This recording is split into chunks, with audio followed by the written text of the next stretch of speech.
Bonjour, Holzder-Jäger est un jeu de choix simultané des années 80 qui a eu un succès retentissant. Il a été réédité depuis sous l'appellation Stupide Vautour en boîte métallique et il a connu en Allemagne de nombreuses autres versions. Voici une version parmi d'autres que je vous présente aujourd'hui, mais le jeu est identique, qu'il soit en allemand, en français. Il s'agit d'un jeu d'ambiance où l'on peut jouer jusqu'à 5 joueurs, mais il peut se jouer à partir de 2 joueurs. Chacun reçoit une couleur avec 15 cartes. Les cartes sont ainsi numérotées de 1 jusqu'à 15. Et vous avez également des cartes de points qui vont de 1 jusqu'à 10 en positif et de -5 jusqu'à -1 en négatif. L'objectif du jeu est avant tout de réaliser un maximum de points. Plus on est nombreux, plus l'action est difficile. Pourquoi est-elle plus difficile? Parce que tout simplement, on va sortir simultanément des cartes à plusieurs joueurs, et qu'à plusieurs joueurs, c'est forcément plus dur qu'à 2. Mais on peut y jouer à 3, on peut y jouer à 4, on peut y jouer également à 5. Alors, qui dit choix simultané, dit forcément chance. Ainsi, sur un exemple de tour comme celui-ci, la carte numéro 9 vient d'être retournée. C'est 9 points en positif. Et là, simultanément, le rouge a sorti un 12, le vert également un 12, le jaune un 11,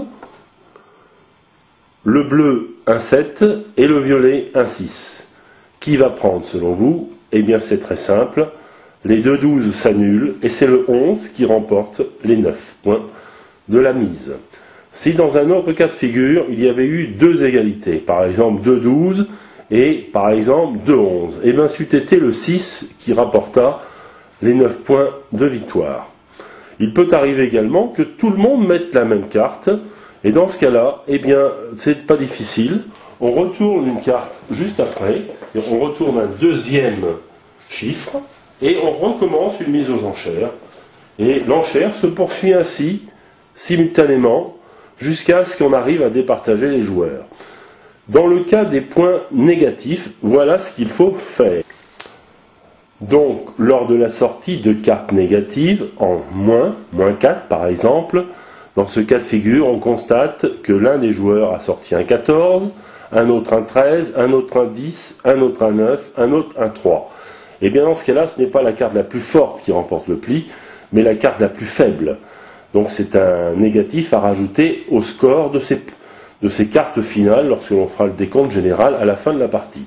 Toute la partie va se dérouler ainsi de suite, c'est-à-dire chaque fois qu'on joue une carte, quelqu'un la remporte, ce quelqu'un ramasse la carte et défausse la carte qu'il a jouée. Mais tous les autres joueurs en font autant et défaussent également les cartes qu'ils ont jouées. Et à ce moment-là, on retourne une nouvelle carte. Chacun de son paquet va sortir une carte de son choix. Et celui qui aura mis la plus grosse remportera le pli. Là, en l'occurrence, le 13 remporte le pli. Il ramasse le 9. Il défausse sa carte. Les autres défaussent la leur. Et on retourne à nouveau une carte. Et chacun ressort à nouveau une carte de son choix.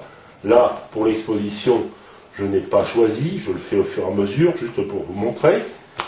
Mais chacun choisit la carte qu'il décide de prendre à l'intérieur de son paquet. Il est évident que pour un 10, on va peut-être plus être tenté de sortir une carte comme un 14 ou un 15 pour essayer de la gagner qu'un 1.